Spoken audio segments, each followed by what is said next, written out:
What's going on, everyone? You're watching RD Motoring, and I'm here to talk about something that has been plaguing the automotive industry for some time now, and that's the move to larger and larger wheels. Since the late 90s and throughout the 2000s, factory wheels have been growing exponentially to a point where, frankly, it's getting a bit ridiculous. In fact, my Chevy Blazer, the mid-size crossover that's meant for going back and forth from the grocery store, has 21-inch wheels. If you were playing Midnight Club 3 Dub Edition Remix on the good old PS2, you would be maxing out some lowriders at that point.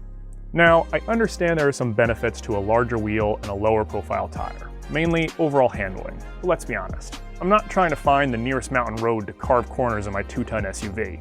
No, what most people care about is just the ride comfort. Let's look at the pros and cons to these wagon wheels that automakers are using these days. Firstly, I understand that larger wheels and a lower profile tire can help cars handle much better than with the opposite. Larger wheels allow for larger brakes, for more stopping power, less sidewall reduces flex, enabling you to take tighter turns, but in reality, those are pretty much the only benefits. I guess some do look cool as well, and to some people, that's all that matters. I'll admit, when I was shopping for my Cadillac ATS, I really wanted the larger 18-inch wheels. I just thought they looked so much better than the standard wheels, and that's what I wanted.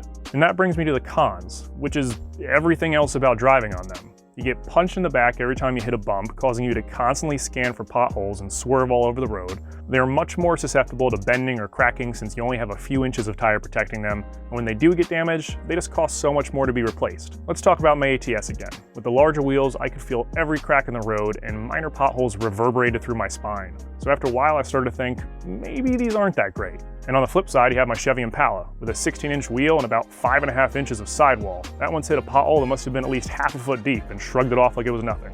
On the most high-performance versions of cars, I get that cornering Gs and braking distances are important, and it's fine to sacrifice some drivability to make a car perform at its best.